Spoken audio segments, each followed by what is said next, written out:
गेल्या काही दिवसांपासून सत्ताधारी पक्षाचे प्रवक्ते व नेते आणि कार्यकर्ते सोशल मीडियापासून ते न्यूज चॅनलच्या डिबेटपर्यंत एकच प्रश्न सातत्याने विचारत होते. कुठे आहेत राहुल गांधी? राहुल गांधी गायब का आहेत? परंतु काल दिल्लीच्या रस्त्यावर जे घडलं त्यानंतर सत्ताधाऱ्यांना त्यांच्या या प्रश्नाचं उत्तर मिळालंच असेल. गेल्या महिनाभरापासून लडाखचे पर्यावरणप्रेमी, वैज्ञानिक, सामाजिक कार्यकर्ते सोनम वांगचुक आणि सीजेपीचे आंदोलन शांततापूर्ण मार्गाने सुरू होतं. परंतु जेव्हा दिल्ली पोलिसांनी सोनम वांगचुक यांना जबरदस्तीने ताब्यात घेतलं आणि थेट रुग्णालयात दाखल केलं, तेव्हा या आंदोलनाचा वणवा संपूर्ण देशभर पसरला. विद्यार्थ्यांनी रस्त्यावर उतरून निदर्शने सुरू केली आणि या आंदोलनाने देशव्यापी रूप धारण केलं.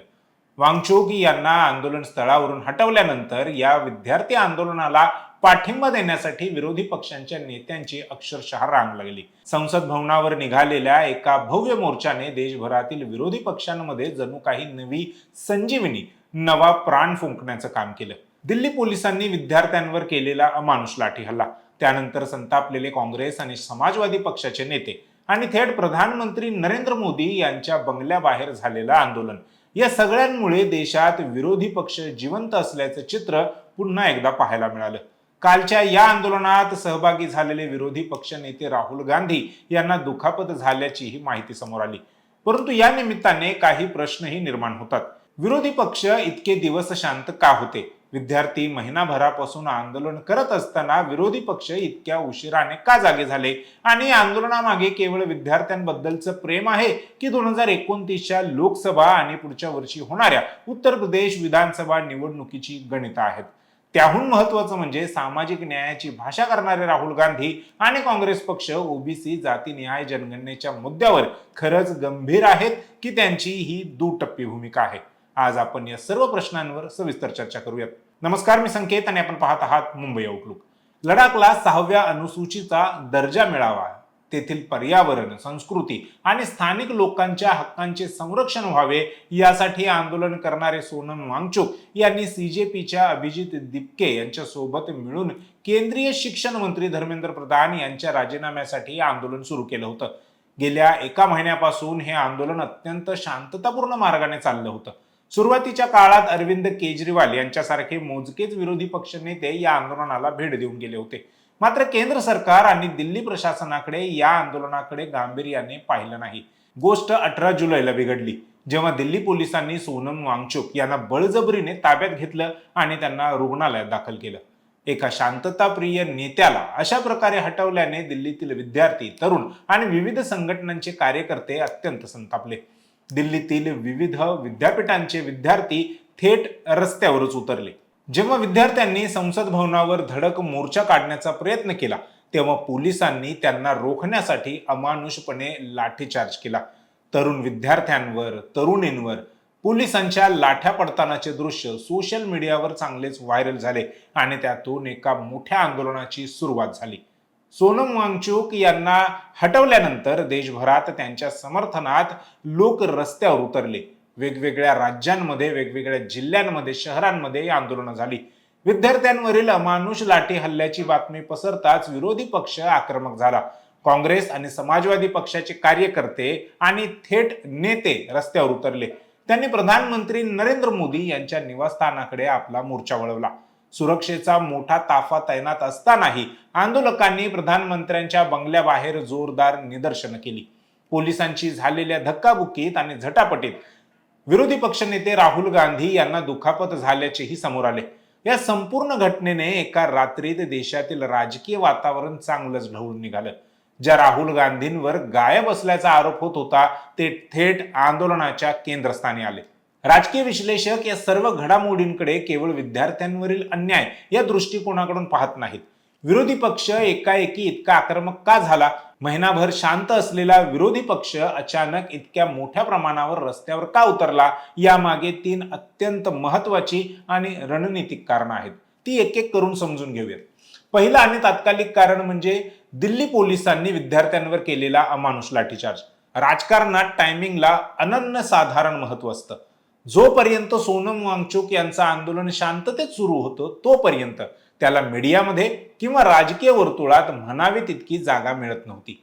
परंतु पोलिसांनी जेव्हा बळाचा वापर केला आणि विद्यार्थ्यांना मारहाण झाली तेव्हा जनतेमध्ये आणि विशेषतः तरुणांमध्ये तीव्र संतापाची लाट पसरली. विरोधी पक्षांना हे स्पष्ट दिसलं की तरुण वर्ग सध्या सरकारच्या धोरणांवर आणि पोलिसांच्या कारवाईवर प्रचंड नाराज आहे. या जनक्षोभाला जर योग्य राजकीय दिशा दिली तर सरकारला बॅकफूटवर आणता येईल. म्हणूनच काँग्रेस, समाजवादी पार्टी आणि इतर विरोधी पक्षांनी उशीर न करता या संधीचा फायदा घेतला आणि आंदोलनाचं नेतृत्व केलं. संसद भवनावरील मोर्चाने विरोधी पक्षाच्या सुस्तावलेल्या कार्यकर्त्यांमध्ये पुन्हा एकदा ऊर्जा भरण्याचं काम केलं. दुसरं सर्वात मोठं राजकीय कारण आहे उत्तर प्रदेशातील आगामी विधानसभा निवडणुका. आता तुम्हाला प्रश्न पडला असेल की दिल्लीतील विद्यार्थी आंदोलनाचा आणि उत्तर प्रदेशच्या राजकारणाचा काय संबंध? तर केंद्राच्या सत्तेचा रस्ता हा लखनौ मधूनच दिल्लीला जातो हे जुनं समीकरण आजही तितकंच खरं आहे. उत्तर प्रदेशची आगामी विधानसभा निवडणूक ही केवळ एका राज्याची निवडणूक उरलेली नाही, तर ती 2029च्या लोकसभा निवडणुकीची सेमीफायनल असते. गेल्या लोकसभा निवडणुकीत अखिलेश यादव यांच्या समाजवादी पक्षाने आणि राहुल गांधी यांच्या काँग्रेसने यूपीमध्ये भाजपला मोठा धक्का दिला होता. परंतु आगामी विधानसभा निवडणुकीत ही युती कायम राहणार का?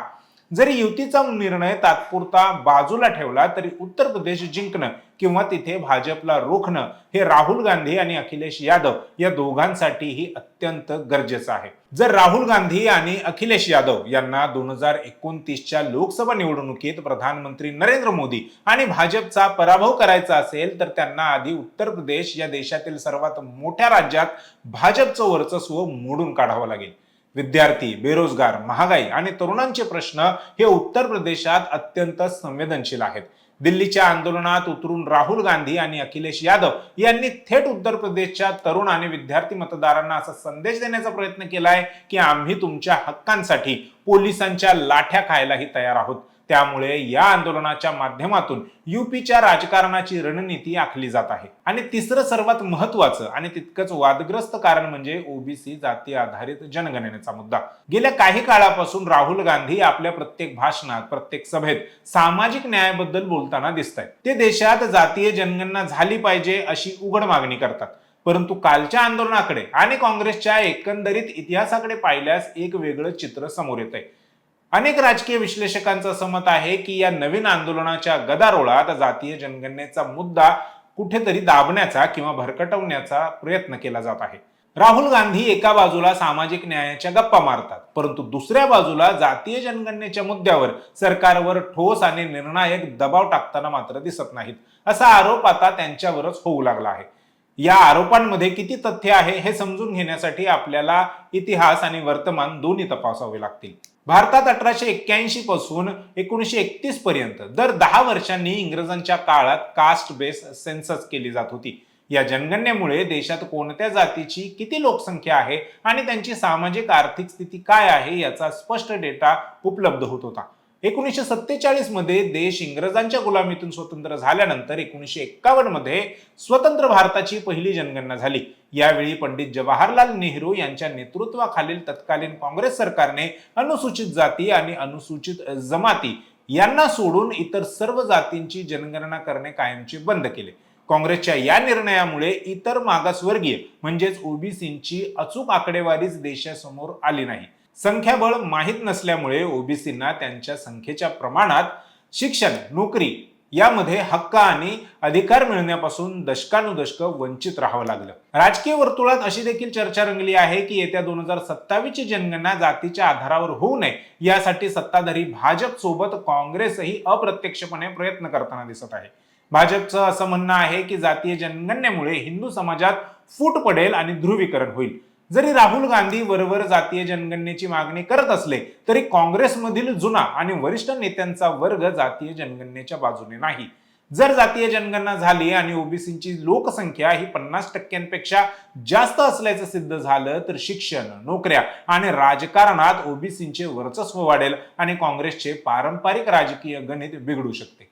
काल राहुल गांधींनी विद्यार्थ्यांवरील लाठी हल्ल्याविरोधात आंदोलन केलं, पोलिसांच्या लाठ्या झेलल्या, दुखापत करून घेतली. हे सर्व ठीक आहे, परंतु राहुल गांधींनी याच ताकदीने ओबीसी जातीनिहाय जनगणनेसाठी आंदोलन का केलं नाही? जर राहुल गांधींना खरंच सामाजिक न्याय हवा असेल तर तो जातीय जनगणनेच्या मुद्द्यावर प्रधानमंत्र्यांच्या बंगल्यासमोर ते आंदोलन का करत नाहीत? ते रस्त्यावर उतरून 2027च्या जनगणनेत ओबीसींचा कॉलम समाविष्ट करा यासाठी प्रधानमंत्र्यांना धारेवर का धरत नाहीत? यामुळे राहुल गांधी यांच्या भूमिकेवर प्रश्नचिन्ह उपस्थित केले जात आहे. सध्या राजकीय विश्लेषकांमध्ये आणि सामाजिक कार्यकर्त्यांमध्ये एकाच विषयावर जोरदार चर्चा सुरू आहे. राहुल गांधी यांची जातीनिहाय जनगणनेबाबतची भूमिका दुटप्पी आहे का? राहुल गांधी प्रेस कॉन्फरन्समध्ये किंवा प्रचारादरम्यान कास्ट सेन्ससचा उल्लेख करतात, परंतु जेव्हा प्रत्यक्ष अंमलबजावणीसाठी सरकारवर घटनात्मक आणि राजकीय दबाव आणण्याची वेळ येते तेव्हा ते इतर विषयांकडे, जसे की कालचे विद्यार्थी आंदोलन, याकडे विषय वळवतात, मोर्चा वळवतात. राहुल गांधी एका बाजूला सांगतात की ओबीसींना त्यांचा हक्क मिळाला पाहिजे, परंतु हक्क देण्यासाठी आधी लोकसंख्या माहीत असणं गरजेचं आहे आणि ती लोकसंख्या मोजण्यासाठी जी जातनिहाय जनगणना आवश्यक आहे त्यासाठी ते भाजप सरकारला कायदेशीररित्या किंवा आंदोलनाच्या माध्यमातून घेरताना दिसत नाहीत. कोणत्याही देशात किंवा समाजात सामाजिक न्याय प्रस्थापित करायचा असेल तर संसाधनांचे समान वाटप किंवा लोकसंख्येच्या प्रमाणात वाटप होणं आवश्यक असतं. जर सरकारकडे कोणत्या जातीची किती लोकसंख्या आहे याचा अधिकृत डेटाच नसेल तर सरकार बजेट, योजना आणि आरक्षणाचे वाटप कसे करणार? म्हणूनच आज देश राहुल गांधींना एकच प्रश्न विचारतोय. जातीय जनगणनेशिवाय या देशात ओबीसींना सामाजिक न्याय कसा मिळणार हे राहुल गांधींनी जरा देशाला स्पष्टपणे सांगितलं पाहिजे. केवळ एका आंदोलनात सहभागी होऊन राजकीय प्रसिद्धी मिळवणं सोपं आहे, परंतु दशकानुदशकं वंचित राहिलेल्या ओबीसींना त्यांचा हक्क मिळवून देण्यासाठी राजकीय धोका पत्करून जातीय जनगणनेसाठी लढणं वेगळं असतं. एकीकडे दिल्ली पोलिसांचा विद्यार्थ्यांवरील अमानुष लाठीचार्ज आणि सोनम वांगचुक यांच्यासारख्या आंदोलकाला दिलेली वागणूक ही नक्कीच संतापजनक आणि लोकशाहीला काळिमा फासणारी आहे. परंतु या मुद्द्यावरून विरोधी पक्षांनी आक्रमक होणं आणि विद्यार्थ्यांच्या बाजूने उभं राहणं हे योग्यच असलं तरी देखील दुसरीकडे या आंदोलनाच्या आडून ओबीसींच्या जातीनिहाय जनगणनेसारख्या अत्यंत कळीच्या मुद्द्यावरून लक्ष हटवणं हे विरोधी पक्षाचे, विशेषतः राहुल गांधींचे राजकारण संशयाच्या भोवऱ्यात सापडले आहे. सत्ताधारी पक्ष राहुल गांधी कुठे आहेत असा प्रश्न विचारत होता. राहुल गांधी रस्त्यावर उतरले खरे, परंतु ते ज्या मुद्द्यांसाठी रस्त्यावर उतरले त्यामागे खरोखर विद्यार्थ्यांचे हित आहे की केवळ 2029ची निवडणूक? आणि सर्वात मोठा प्रश्न, राहुल गांधी खरंच ओबीसींना हक्क देण्यासाठी, जातीनिहाय जनगणनेसाठी प्रामाणिक आहेत की ही केवळ त्यांची एक राजकीय घोषणा आहे? यावर तुमच्या प्रतिक्रिया कमेंटमध्ये कळवा.